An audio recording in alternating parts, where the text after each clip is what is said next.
কিছুদিন আগে আমি কান্দা পোহা বানিয়েছিলাম বাড়িতে, তো একজন বলেছিল কি করে বানিয়েছো সেটা একটু রেসিপিটা দেখাও। আর আমি ওটাকে পোহে বলেছিলাম, তো পোহেও বলে মহারাষ্ট্রতে, পোহা আর পোহে সেম থিং। তো কেউ কেউ পোহে বলে, কেউ কেউ পোহা বলে, তো আমি কান্দা পোহে বলেছিলাম।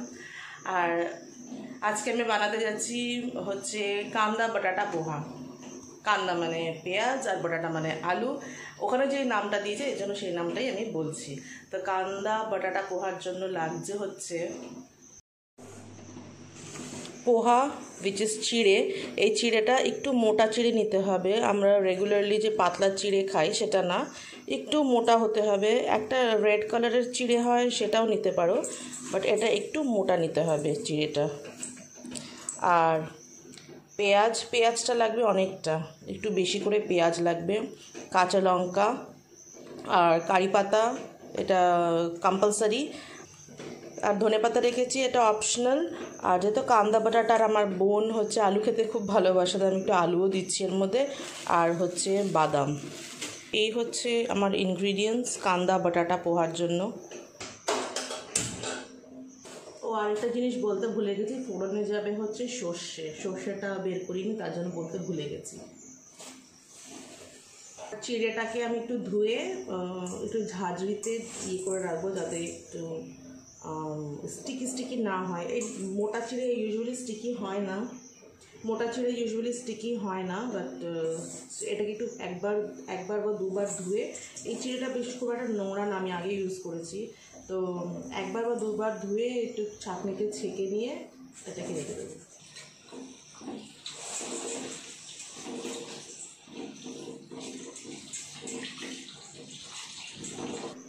যে চিড়েটাকে ধুয়ে আমি জল ঝরাতে দিয়েছি, এটা জলটা পুরো ঝরে যাবে, ততক্ষণে আমি বাদবাকি প্রসেসটা স্টার্ট করব।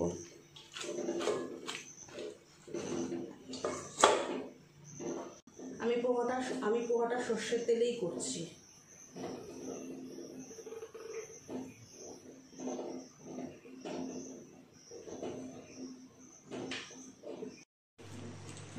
তো তেলটা গরম হয়ে গেছে, আগে আমরা বাদামটা ভেজে নেব হালকা করে।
তো বাদামটা তোলার পরে এখন দেব ফোড়নে সর্ষে, এটা সাদা কালো মেশানোই আছে।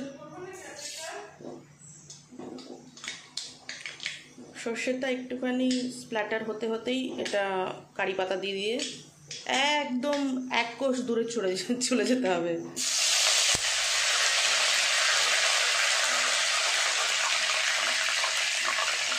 তারপরে দিয়ে দেবো আলু।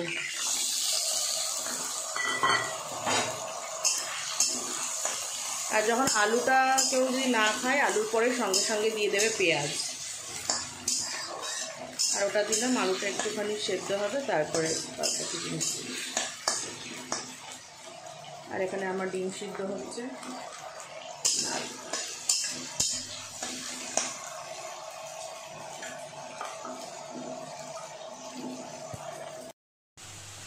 আলুটা আমার লাল লাল করে ভাজা হয়ে গেছে, সেদ্ধও হয়ে গেছে আলুটা। এখন আমি দিয়ে দেবো পেঁয়াজ।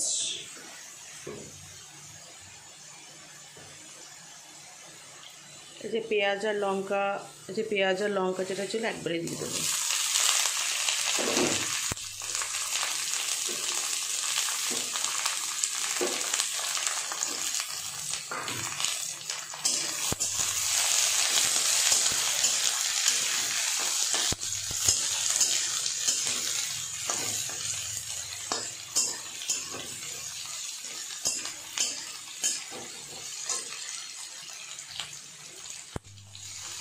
আবারও বলছি পেঁয়াজটা একটু বেশি দিতে হবে। আমি এখানে 3টে মিডিয়াম সাইজের পেঁয়াজ দিয়েছি। আর এটাকে বেশি কুচি করতে হবে না, এরকম লম্বা লম্বা যে হাফ মুন যে শেপটা এরকম দিলে ভালো হয়।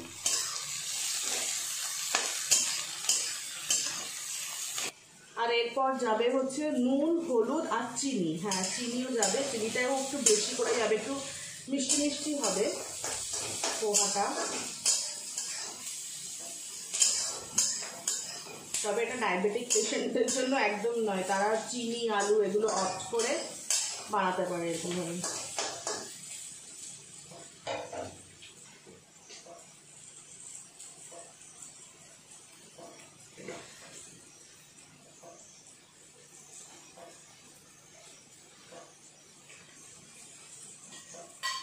আমি মোটামুটি 1.5 চামচের মতন চিনি দিচ্ছি, চিড়ে হিসেবে চিনি, প্রায় মানে ছোট চামচে 2 চামচই ধরো।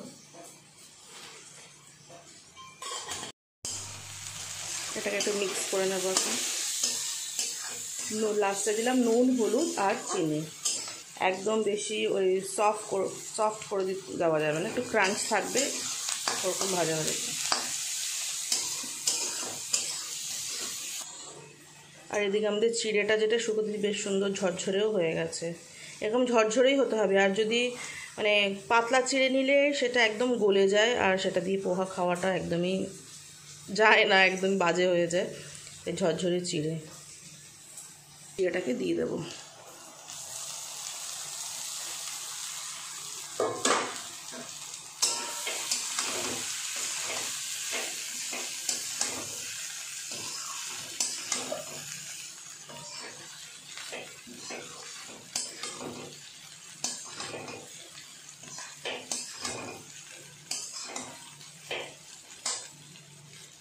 এরপরে যে বাদামটা আমরা ভেজে রেখেছিলাম সেটাও দিয়ে দেবো।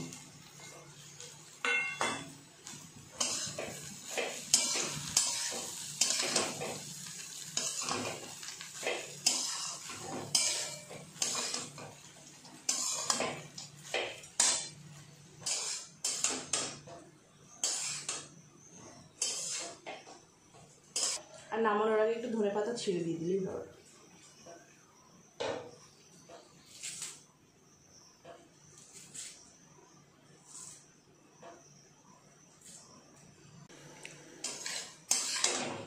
আর আমার চিড়েটা দেখো ঝরঝরে চিড়ে হয়েছে সুন্দর।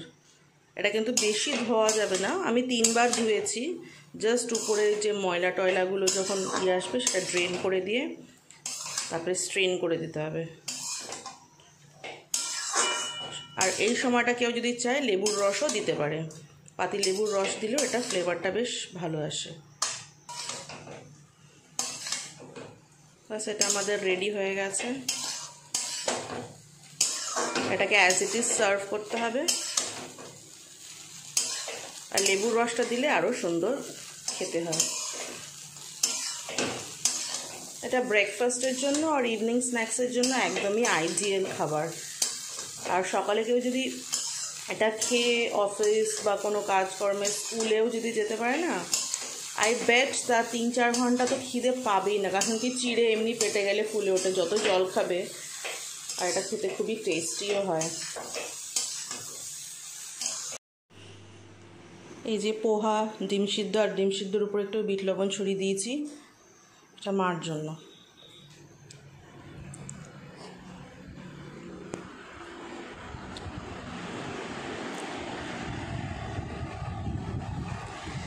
Thank you.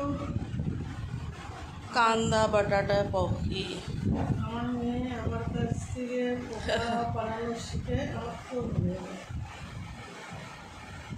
দেখি দেখো লবণটা চেক করিনি, লবণ টবণ কেমন কী হয়েছে।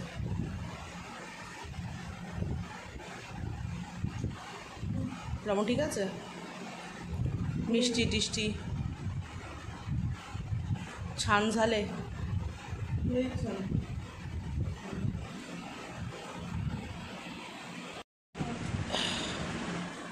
আর এটা হচ্ছে আমার